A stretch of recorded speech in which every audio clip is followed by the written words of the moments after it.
Di Masjid Quba justru Allah mengatakan kepadanya, di sanalah engkau lebih berhak untuk salat. Fihi rijalun yuhibbuna an yatatahharu. Di dalam Masjid Quba itu ada orang-orang yang suka bersuci. Wallahu yuhibbul mutahhirin. Dan Allah Subhanahu wa taala mencintai orang-orang yang bersuci. Bab ini adalah kelanjutan dari bab yang sebelumnya. Karena bab yang sebelumnya itu adalah keterangan tentang hukum menyembelih karena selain Allah. Hukum menyembelih karena selain Allah itu adalah haram. Dan itu adalah syirik akbar, syirik yang besar yang bisa mengeluarkan seseorang dari agama Islam. Di bab ini adalah larangan dari setiap sarana yang akan membawa kita kepada kesyirikan kepada Allah Subhanahu wa taala. Syekh menjelaskan al-ma'na al-ijmali. Yanha Allah Subhanahu rasulahu 'anis salati fi masjidid dirar. Allah Subhanahu wa taala di dalam ayat ini melarang rasulnya untuk salat di masjid. Ya, masjid yang bagaimana? Masjid yang masjid dirar. Namanya masjid dirar. Ya, masjid yang dibangun untuk memudaratkan kaum muslimin. Alladzi banahul munafiqun. Masjid dirar ini dibangun oleh orang-orang munafik. Tentunya orang-orang munafik adalah orang-orang yang sangat benci kepada Islam. Dan di kajian yang sebelumnya kita mengatakan munafik itu adalah orang yang menampakkan keislamannya dan menyembunyikan kekufurannya. Tentunya kalau orang yang sifatnya seperti itu, tidak mungkin dia akan membangun masjid karena Allah, tidak mungkin. Ya, dia masuk Islam saja bukan karena Allah, tapi dia masuk Islam untuk menyelamatkan jiwanya. Zahirnya dia Islam, namun batinnya tetap dia kafir dan membenci kepada Islam. Dan senantiasa berusaha bagaimana caranya untuk menghancurkan Islam dari dalam. Salah satu triknya ini, ya, dibangun oleh orang-orang munafik, mudarratan li masjid Quba. Tujuannya membangun masjid dirar ini untuk memudaratkan jamaah yang ada di Masjid Quba. Ya, dahulunya mereka semua nyatu di sana di Masjid Quba ini. Namun sengaja mereka membangun masjid dirar di samping Masjid Quba supaya jemaah-jemaah ini berpencar, tidak lagi nyatu. Ya, akhirnya berkuranglah jemaah yang ada di Masjid Quba. Memang itu tujuannya. Mereka tidak senang melihat kaum muslimin senantiasa bersatu. Ya, bagaimana caranya sekarang agar kaum muslimin ini pecah belah, tidak lagi bersatu? Dibangunlah masjid dirar. Tujuannya adalah untuk memecah belah kaum muslimin. Ya. Namun ikhwani fiddin azakumullah, jangan setiap orang misalnya bangun nanti masjid di dekat masjid ini beberapa mungkin setengah kilo dari tempat ini, kemudian dia bangun masjid lalu kita katakan, ini masjid dirar ini. Ya, jangan cepat-cepat memutuskan bahwa masjid itu adalah masjid dirar, karena masjid dirar itu pembangunnya niatnya adalah untuk memudaratkan, untuk memecah belah kaum muslimin, memudaratkan jamaah atau Masjid Quba supaya jamaahnya pecah belah, ya, dan supaya kaum muslimin pecah belah. Itu tujuannya membangun masjid dirar. Wa kufran billah. Dan masjid itu dibangun untuk menegakkan kekufuran kepada Allah, bukan untuk menegakkan agama Allah. Ya. Wa kufran billahi wa rasulih. Dan agar mereka ditegakkan kekufuran kepada Allah dan Rasulnya. Wa talabu minar rasuli an yusalliya fihi. Lalu mereka meminta kepada Rasulullah sallallahu alaihi wasallam agar ia salat di Masjid Dirar ini. Lihat ayo ikhwah bagaimana kurang ajarnya dan bagaimana liciknya orang-orang munafik di setiap masa seperti itu mereka. Ya. Mereka rupanya saja bagus, dia bangun masjid. Orang yang tidak punya ilmu, tidak punya pengetahuan agama, langsung dia akan mengatakan, wah ini luar biasa ini. Ya, padahal tujuannya adalah untuk merusak agama Allah Subhanahu wa taala. Jadi mereka pertama membangunnya untuk memecah belah kaum muslimin, kedua untuk menegakkan kekufuran kepada Allah dan Rasulnya. Kemudian yang ketiga kelicikan mereka meminta kepada Rasulullah sallallahu alaihi wasallam agar ia salat di sana. Kenapa demikian ayol ikhwa? Liyattakhidhu min dzalika hujjatan yubarriruna biha amalahum. Tujuannya adalah agar perbuatan mereka yang licik ini dibenarkan. Pada siapa yang tahu kalau itu perbuatan licik kalau bukan Allah Subhanahu wa taala? Ya. Namun mereka meminta kepada Rasulullah sallallahu alaihi wasallam agar ia salat di masjid itu. Kalau orang-orang lihat Rasulullah sallallahu alaihi wasallam salat di masjid itu, maka orang akan berbondong-bondong nanti akan salat di sana. Sehingga apa yang terjadi? Wa yasturuna biha batilahum. Maka dengan demikian kebatilan, kelicikan mereka itu tidak ada orang yang tahu. Ya. Subhanallah, lihat ayo ikhwah, dari zaman dahulu sampai sekarang sampai hari kiamat, orang-orang munafik dan orang-orang kafir selalu begitu. Tidak mungkin orang-orang kafir itu akan membantu kaum muslimin lillahi ta'ala. Bagaimana bisa mereka membantu lillahi ta'ala sementara mereka tidak tahu nama lillahi ta'ala? Mereka tidak tahu nama ikhlas. Ya. Jadi wa yasturuna biha batilahum, dan agar mereka sembunyikan kebatilan mereka. Ya.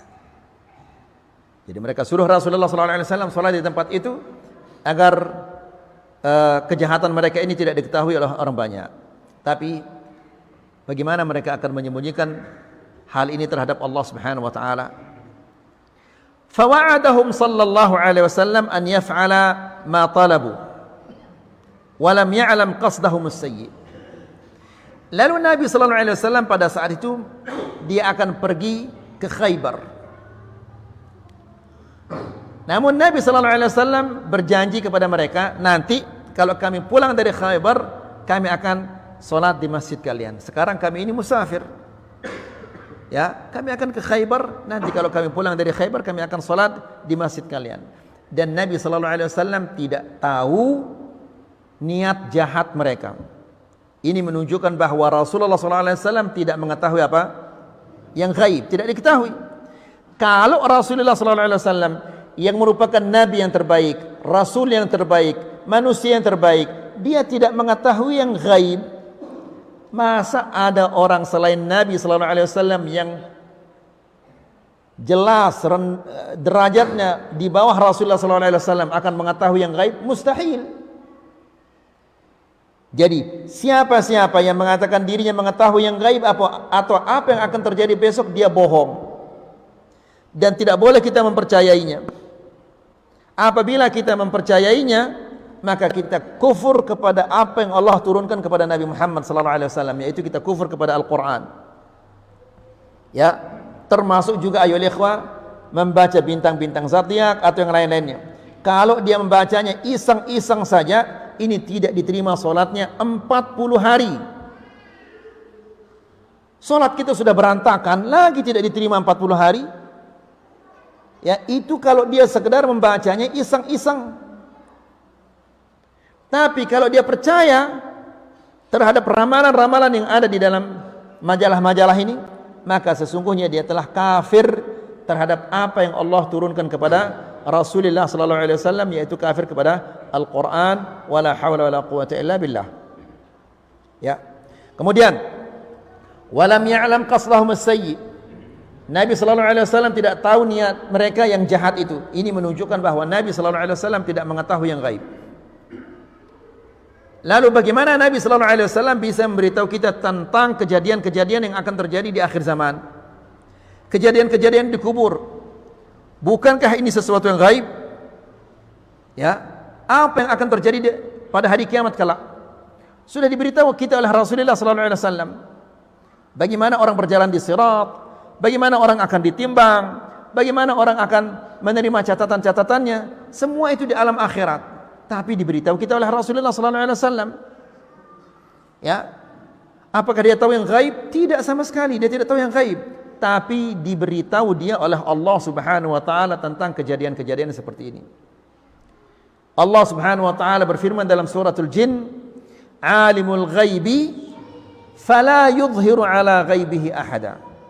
Dialah Allah yang alimul ghaib. Ya, yang memiliki ilmul ghaib. Fala yudhiru ala ghaibihi ahada. Dia tidak menampakkan yang gaib itu kepada siapapun juga.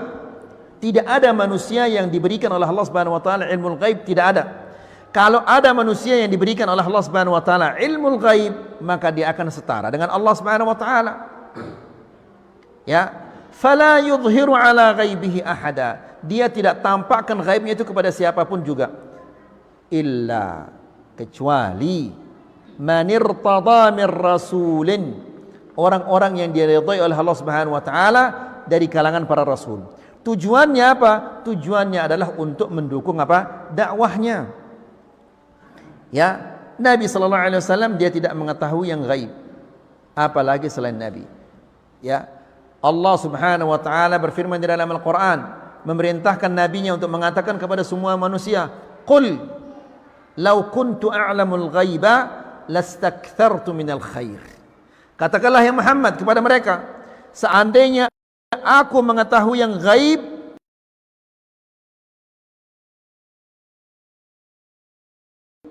maka niscaya aku akan memperbanyak kebaikan-kebaikan. Wa ma massani as-su, dan aku tidak akan ditimpa oleh kejelekan-kejelekan. Lihat, aku tidak akan ditimpa oleh kejelekan-kejelekan. Penyakit kejelekan apa enggak? Kejelekan. Nabi pernah sakit apa enggak? Pernah sakit. Kemudian di peperangan Uhud, ya, Nabi sallallahu alaihi wasallam dua besi nancap di pipinya, bibirnya pecah, giginya patah. Ya, semua itu adalah kejelekan-kejelekan. Seandainya dia mengetahui yang gaib, maka niscaya dia akan hindari semua itu. Namun dia tidak mengetahui yang gaib. Ya, kalau Nabi tidak mengetahui yang gaib, apalagi selain daripada Nabi sallallahu alaihi wasallam. Ya, la ilaha illallah. Lihat ayo lihat kelompok-kelompok mengatakan Syekh kami dia tahu kapan dia akan mati. Dan dia tidak akan mati kecuali di tempat yang dia inginkan dan di waktu yang dia inginkan. Habis dia, lebih hebat dari Rasulullah kalau begitu. Ya, nasallallahu alaihi wasallam. Baik. Kemudian fanahahu Allah an dzalik. Lalu dilarang dia oleh Allah Subhanahu wa taala untuk salat di tempat itu. Ya, padahal dia sudah setuju bahwa dia akan salat di tempat itu, namun setelah itu dilarang dia oleh Allah Subhanahu wa taala. Wa hathahu 'ala salati fi Masjid Quba, dan dia dianjurkan oleh Allah Subhanahu wa taala untuk salat di Masjid Quba. Ya, semoga bapak-bapak dan ibu-ibu dimudahkan oleh Allah Subhanahu wa taala untuk berhaji atau umrah dan ziarah ke Masjid Quba. Alladhi bunya ala ta'atillahi wa rasulih, yang dibangun di atas ketaatan kepada Allah dan Rasulnya. Sebaliknya kalau Masjid Dirar itu dibangun di atas apa? Kekufuran terhadap Allah dan Rasulnya. Ya, dan untuk memudaratkan kaum muslimin. Au fi masjidihi sallallahu alaihi wasallam ala ikhtilafin bainal mufassirin fi dhalik, atau solat di masjidnya Rasulullah sallallahu alaihi wasallam. Karena sebagian para ulama mengatakan ini maksudnya adalah solat di Masjid Quba, ada sebagian yang mengatakan solat di masjidnya. Manapun juga yang dimaksud, maka tetap dua-duanya adalah larangan untuk solat di Masjid Quba. Thumma athna ala ahli dhalikal masjid. Lalu Allah Subhanahu wa taala memuji jamaah yang solat di Masjid Quba. Ya, Dengan apa mereka dipuji? Bitatahhurihim minasyirki wal najasat.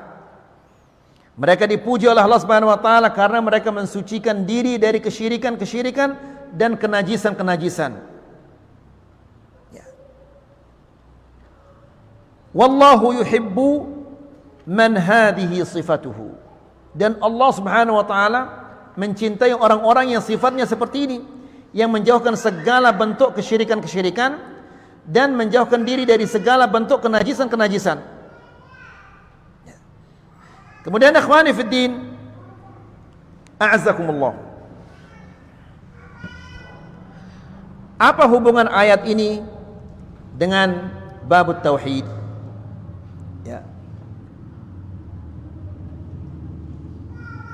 Di sini Syekh mengatakan, hiya qiyasul amkinatil mu'iddah al-mu'addah lidh-dhabhi li ghairillah 'ala al-masjid alladhi u'idda li ma'siyatillah fi man'i ibadatillah fihi. Di sini disamakan tempat yang dibangun untuk menyembelih karena selain Allah Subhanahu wa taala dengan masjid yang dibangun untuk maksiat kepada Allah. Disamakan dua-duanya. Ya. Maka sebagaimana kita tidak boleh menyembelih, menyembelih itu adalah ibadah.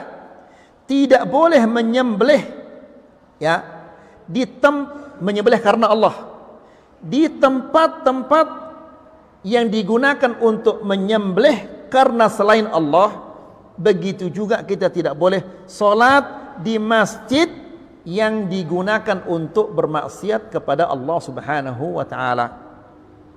Ya, masjid dirar. Ini masjid loh, ini bukan pura, bukan gereja ini. Masjid. Allah melarang nabinya untuk solat di masjid ini. Kenapa? Karena masjid ini dibangun untuk menegakkan kekufuran kepada Allah dan Rasulnya. Ya, begitu juga Allah Subhanahu wa taala melarang Rasulullah sallallahu alaihi wasallam beribadah atau menyembelih di tempat yang digunakan untuk menyembelih karena selain Allah. Jelas di sini ayo ikhwah hubungannya? Jelas insyaallah ya. Kemudian fakama anna hadzal masjid la yajuzu ssalatu fihi. Maka sebagaimana masjid ini tidak boleh kita melaksanakan solat di dalamnya. Ya, di dalam masjid yang dibangun di atas kemaksiatan kepada Allah atau menegakkan kekufuran. Fakadzalika hadzal mawdi' alladhi u'idda lidh-dhabhi fihi li ghairillah la yudh-dhabh fihi. Demikian juga tempat yang dibangun atau dikhususkan untuk menyembelih karena selain Allah, tidak boleh kita menyembelih karena Allah di tempat itu. Kita menyembelih bukan karena selain Allah, tapi kita menyembelih karena Allah. Tapi karena tempatnya itu adalah tempat yang digunakan untuk menyekutukan Allah, maka tidak boleh kita menyembelih di tempat itu meskipun kita menyembelih karena Allah. Jadi ikhwani fillah azakumullah, Islam ini adalah agama yang sempurna. Kita diperintahkan untuk salat, tapi diatur bagaimana kita solat, kapan kita solat, dan di mana kita solat. Tidak boleh sembarangan tempat kita solat. Ya. Kemudian ikhwani fiddin azakumullah, apa faedah-faedah yang bisa kita ambil dari hadis yang mulia ini, dari ayat yang mulia ini? Yang pertama adalah man'udz dzabhi lillah fil mawadhi'il mu'iddati lidz-dzabhi li ghairillah. Dilarang menyembelih karena Allah di tempat yang dipersiapkan untuk menyembelih karena selain Allah. Sebentar lagi kita akan memasuki hari raya apa? Idul Adha, di mana kaum muslimin akan menyembelih. Ya, dan kita ingatkan ayo ikhwah, di mana Nabi sallallahu alaihi wasallam mengatakan man kana lahu sa'ah, barang siapa yang memiliki kemampuan untuk membeli onta atau untuk membeli sapi atau untuk membeli kambing, ya, lalu dia tidak menyembelih, kata Nabi sallallahu alaihi wasallam, fala yaqrabanna musallana, janganlah ia mendekati musalla kami. Coba, jangan dia mendekati musalla kami, berarti dia dilarang apa itu? Dilarang sholat.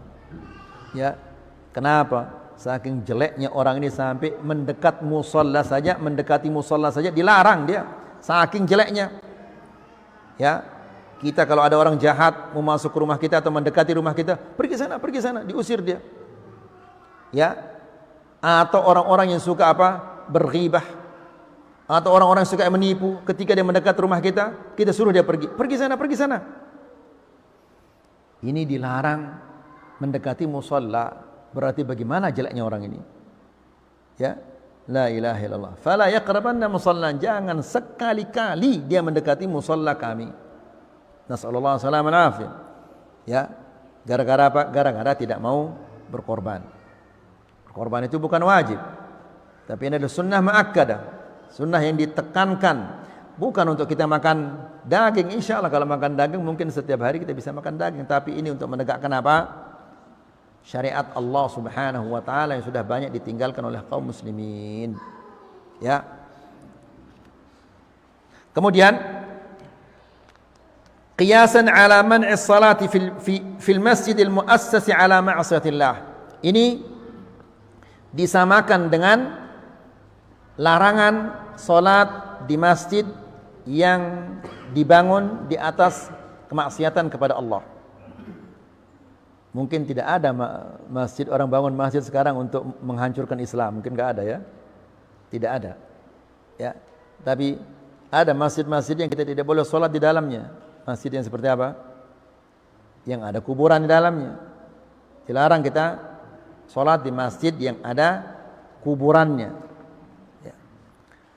Kemudian faedah yang kedua, istihbabus salati ma'al jamaah as-salihin. Ikhwani fi din azakumullah, kita mengetahui bahwa salat berjamaah bagi laki-laki itu hukumnya apa? Wajib.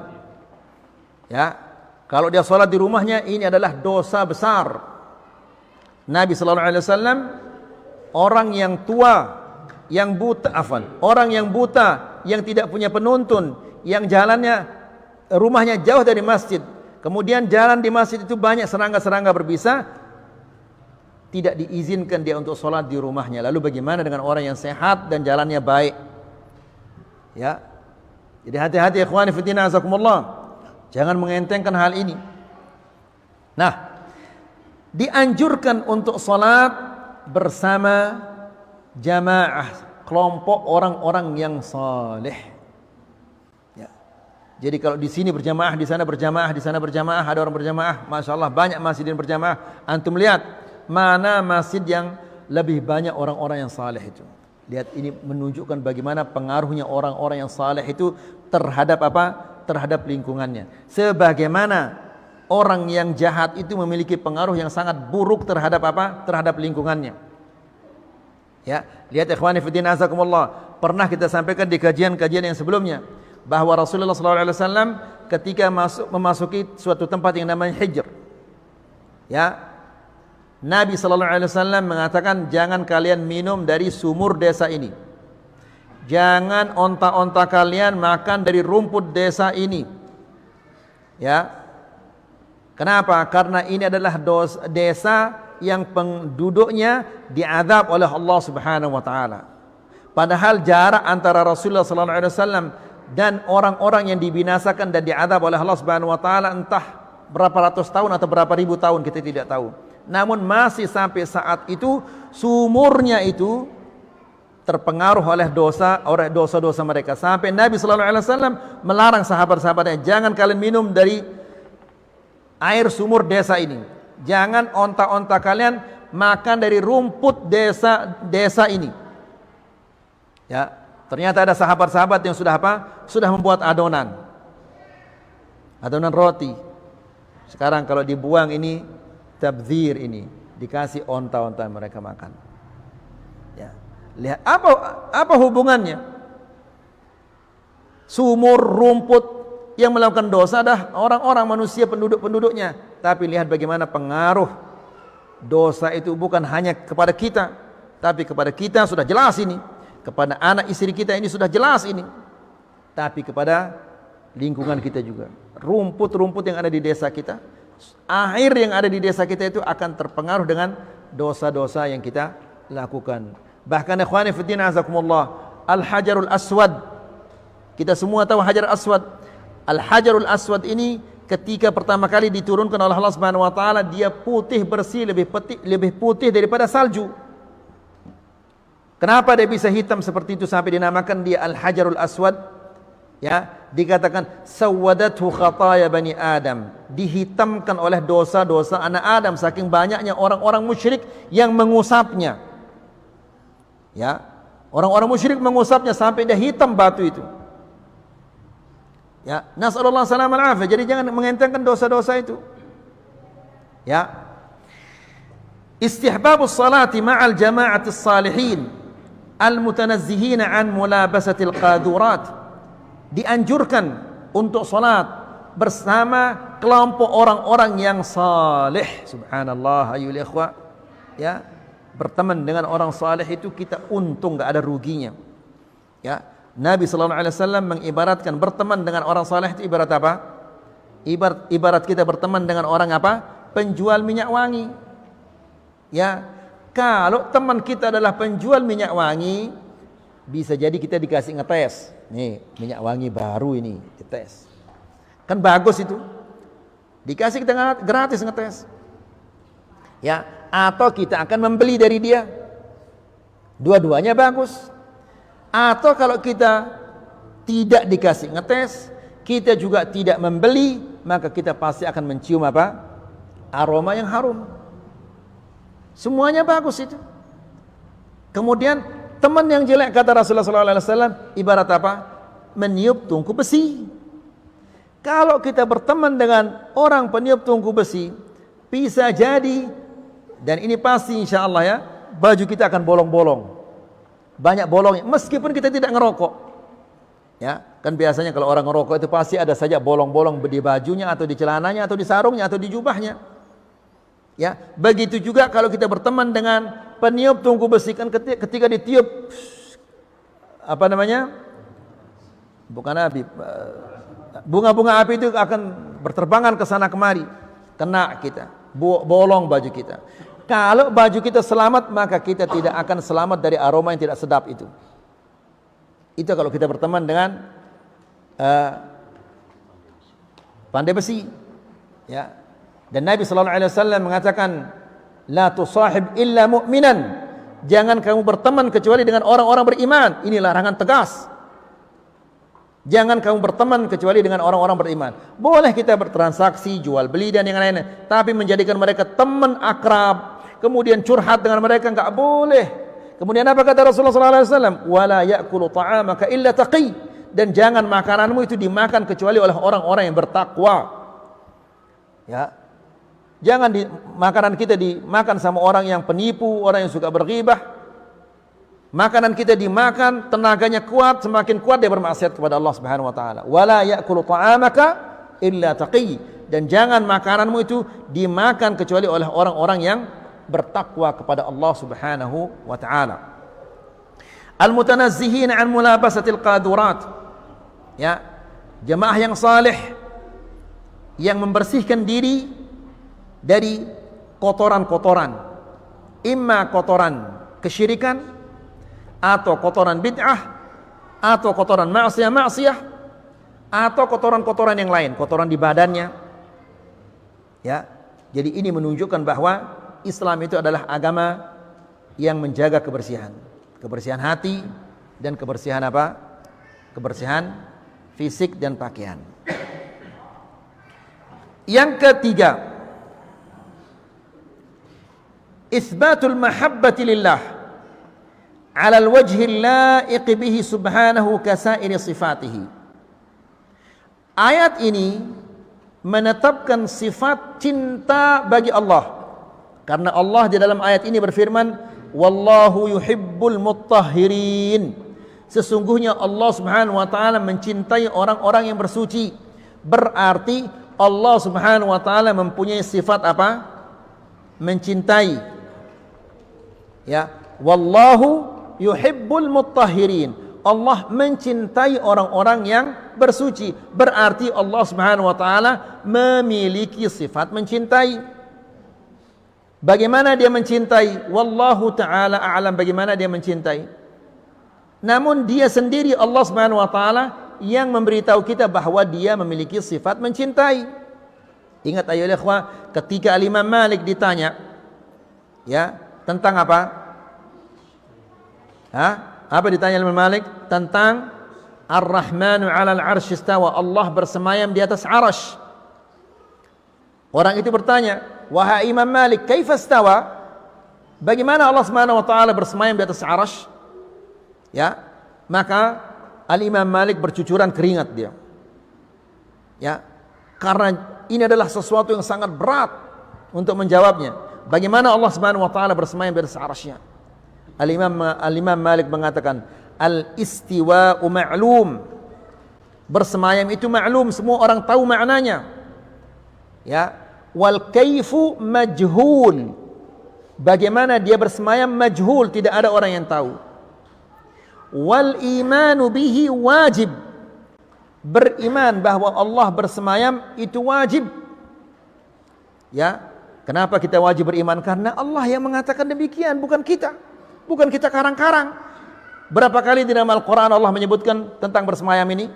7 kali Allah Subhanahu wa taala mengatakan bahwa dia bersemayam di atas 'arsy. Ya.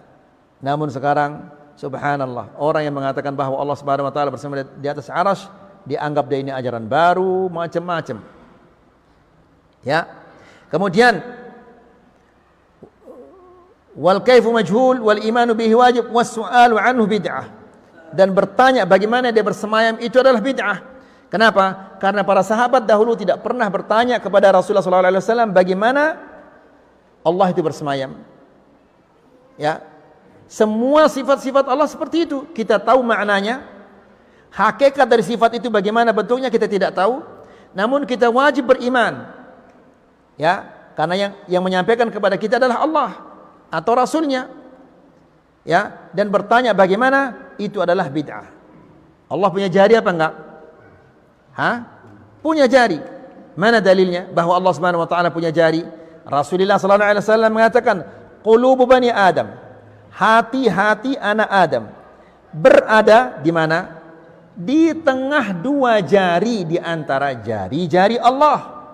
Siapa yang mengatakan demikian? Rasulullah sallallahu alaihi wasallam. Ya, Rasulullah sallallahu alaihi wasallam, apakah dia berbicara berdasarkan hawa nafsunya? Tidak, tapi dia berbicara berdasarkan apa? Wahyu dari Allah. Berarti yang memberitahu dia bahwa Allah punya jari itu adalah Allah Subhanahu wa taala. Ya. Dan Nabi mengatakan baina usba'ain, di antara 2 jari. Di antara jari-jari Allah. Berarti lebih dari 1 jarinya. Nah, mungkin kalau dulu pelajaran kajian sifat 20 enggak ada sifat ini kan? Sifat cinta enggak ada di sifat 20. Sifat jari enggak ada di sifat 20. Sifat turun ada enggak di sifat 20 dulu? Allah turun ada di sifat 20 dulu? Pelajaran sifat dulu, kajian sifat 20. Enggak ada. Ya, seolah-olah Allah hanya 20 sifatnya. Tertawa. Ya, tidak ada di sifat 20 itu. Heran, tidak ada di sifat 20. Ikhwani fiddin azakumullah, jangan bayangkan Allah itu tertawa seperti kita. Jangan juga heran, jangan bayangkan herannya Allah Subhanahu wa taala sama seperti kita. Tidak.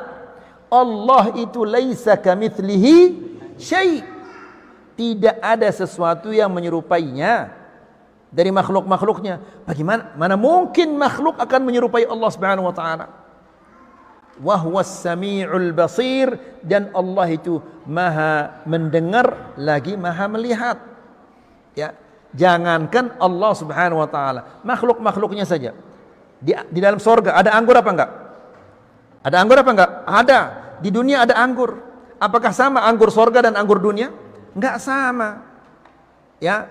Di dunia ada madu, di sorga juga ada madu. Apakah sama madu dunia dan madu sorga? Tidak sama.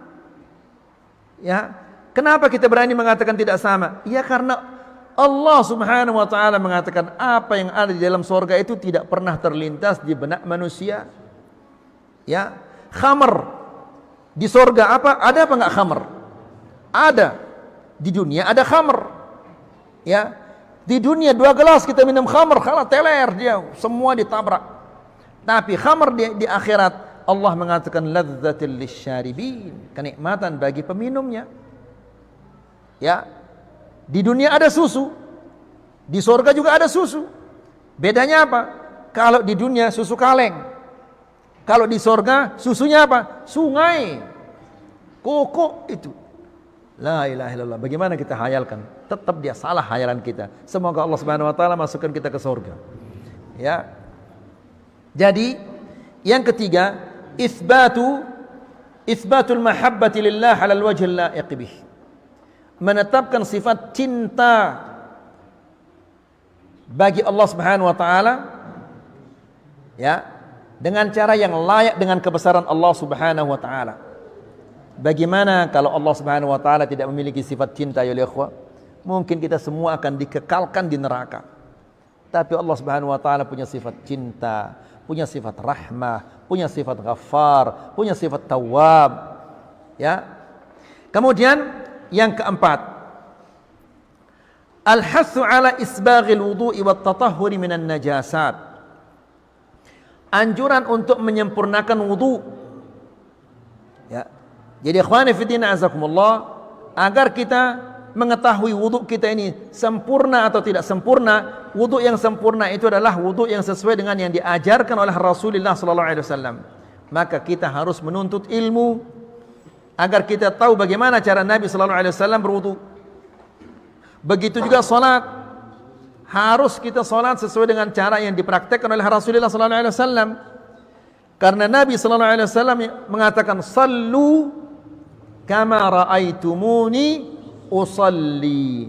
Salatlah kalian sebagaimana kalian melihat aku salat.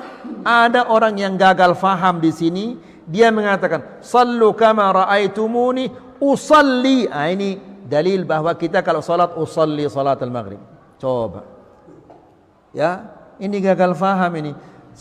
Usalli artinya sebagaimana kalian melihat aku salat, bukan dalil tentang pesalik. Bahasa sini pesalik juga. Ya, tentang usalli. Ya. Sudah kita sampaikan di kajian sebelumnya ya ikhwah. Sahabat itu ketika dia menceritakan tentang salatnya Nabi sallallahu alaihi wasallam, dia ceritakan sampai sedetail-detailnya. Nabi katanya menekuk jari-jari kakinya kemudian diarahkan ke arah kiblat. Ini kan untuk mengetahuinya dia butuh untuk melihatnya. Ya, sampai sekecil itu, sedetail itu disampaikan kepada kita. Kalau pesali ini dia tidak perlu menoleh, dia dengar, dia berdiri langsung dia dengarkan. Kalau memang dia pernah mendengar Nabi sallallahu alaihi wasallam mengatakan usalli salatal maghrib atau usalli salatal isya, ya, pasti akan disampaikan kepada kita. Masa masalah jari disampaikan kepada kita, lalu masalah yang lebih besar pesali ini tidak disampaikan kepada kita? Kan enggak masuk akal ini. Ya. Kemudian al-hathu ala isbaghil wudu. Anjuran untuk menyempurnakan wudu. Wat tatahhuri minan najasat. Dan membersihkan diri dari segala bentuk kenajisan-kenajisan. Ya. Kenajisan itu ada dua, kenajisan yang zahir, yang nampak seperti kotoran-kotoran, dan ada kenajisan ma'nawiyah, batin, seperti kesyirikan dan dosa-dosa. Ya, kita wajib membersihkan diri dari semua bentuk kenajisan-kenajisan dan kotoran-kotoran ini. Yang kelima, anna niyata tu'athiru fil biqa'. La ilaha illallah. Niat itu mempengaruhi tempat. Sedikit aja ya ikhwan. Niat ini mempengaruhi tempat. Lihat orang-orang munafik ini, apa niatnya? Membangun masjid itu niatnya adalah untuk memecah belah kaum muslimin, untuk menegakkan kekufuran. Ya. Karena niat yang jelek ini, Allah Subhanahu wa taala melarang rasulnya untuk sholat di masjid yang pembangunnya niatnya jelek. Tidak sampai di sana, bahkan Nabi sallallahu alaihi wasallam diperintah oleh Allah untuk menghancurkannya. Jadi begitu Nabi pulang dari Khaybar, ya, karena tadi kan Nabi berjanji untuk sholat, apabila dia pulang dari Khaybar dia akan sholat di masjid itu. Namun Nabi begitu dia pulang dari Khaybar, justru dia mengutus beberapa sahabatnya untuk menghancurkan masjid itu, sehingga dihancurkan di masjid itu. Jadi lihat bagaimana besarnya pengaruh niat ini. Ya, kadang-kadang ada dua orang yang sholat di belakang imam yang sama, dua-duanya sholat isya, dua-duanya nempel bahunya, betisnya, kakinya nempel bareng-bareng. Yang satu ke neraka, satu ke surga. Yang satu ke neraka ini karena niatnya bukan karena Allah, yang satu ke surga karena niatnya murni karena Allah Subhanahu wa taala. Apa yang membedakannya itu? Niat itu yang membedakan. Ya, ada orang salat subuh, salat begitu adzan subuh dia salat 2 rakaat. Kemudian ada juga yang di sampingnya salat 2 rakaat. Yang satu gugur kewajibannya, yang satu tidak gugur kewajibannya. Apa membedakannya? Niatnya. Yang satu dia salat wajib, yang satu dia salat apa? Qabliyah. Ya, yang membedakannya apa? Niatnya membedakannya. Kemudian yang terakhir adalah masyru'iyatu sadd dzara'il mufdiyah lisyirk. Disyariatkan kita untuk menutup semua jalan-jalan yang bisa membawa kita kepada kesyirikan. Karena di kajian yang sebelumnya kita menjelaskan bahwa tidak boleh kita menggantungkan kalamullah, ayat-ayat Allah.